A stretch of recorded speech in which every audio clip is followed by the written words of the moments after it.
Well, we've been waiting to break a record in this heat wave, and we finally did it today. We hit 102 degrees right here in Salt Lake City, but our temperatures are going to be pretty nice outside. So in the morning when the parade starts at 9 a.m., 79 degrees with a few sprinkles. So you may want to bring your umbrella with you. Check out Bear Lake. It is going to be spectacular. On Thursday, it's going to be a perfect day to be out there boating. It feels like we are under fire. It is going to be so hot today. Temperatures are in the mid 90s right now, but we're going to keep climbing up. That's right. If you're a Texas girl like me, then you love high school football, and it's all kicking off tonight. Corner Canyon versus Orem. And here's what the weather's going to be like if you're out at that game tonight at Corner Canyon High School. Our potential for these wildfires is actually dwindling. For most of the state, we're actually below normal.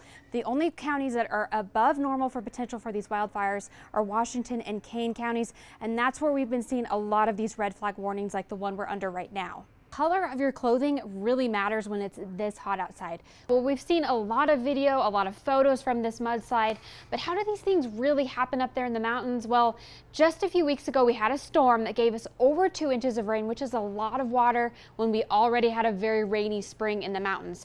It's perfect lake weather, 85 degrees, sunny, not a cloud in the sky. But just to show you this comparison, our acreage burn in the state of Utah last year was 438,000 acres. This year though, dramatically different, much better, partially because of our rainy spring season. Only 33,000 acres burned this year. Here in Utah, we drive in the snow all the time. We think it's okay, but this morning was just so different from other mornings, and here's why. We had 3 things that happened. Early in the morning hours, we got a little bit of rain, which ponded on the roads, but then we got a cold air mass that froze over these roads, gave us some ice, and then on top of the ice, some snow. So with those 3 things working together, that's why we had over 200 accidents this morning. Well, that summer heat, yeah, it's hanging on. Our normal right now this year is 92 degrees here in Salt Lake City, but Wednesday we were at 96 degrees, Thursday at 97, and Friday 91 degrees. We have been nice and warm. Luckily tomorrow we're going to get even more of a cool down, but then going into the next week, that summer heat is going to come right back. If you've got a white shirt on, you will be feeling about 107. Today, our allergy forecast is looking a little bit better than it has, but some areas are still high. Weeds, they're still in that high category.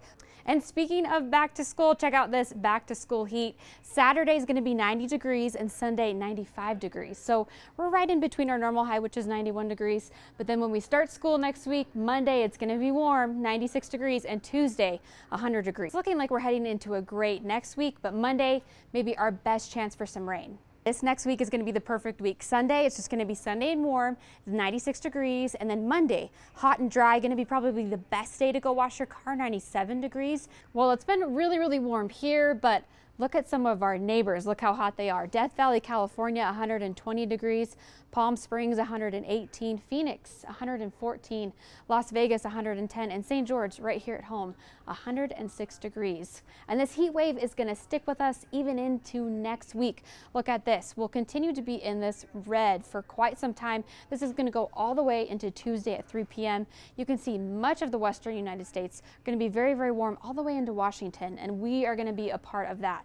That's all because of this guy right here, this high pressure system. It's going to move over this way, and that's why we'll see warm temperatures up here. But this cold front you see right here, it's going to just pass through us so fast. We're only going to feel cooler temperatures in about the 90s just for the weekend. So get out there and enjoy the weekend because the heat is coming next week. By Tuesday, this cold front is all the way over into Colorado. We're going to be missing a lot of those cooler temperatures, I'm sure. And for Salt Lake City, we'll start the week pretty cool, just at 91 degrees, partly cloudy skies. By Monday, though, we will warm back up to 96 degrees, and we'll stay warm for Tuesday, Wednesday, Thursday. We'll hit those triple digits again, but then we'll cool back down just in time for the weekend. Just a little bit, though. We might have some breezes Saturday with partly cloudy skies. All in all, shaping up to be a good week right before we go back to school.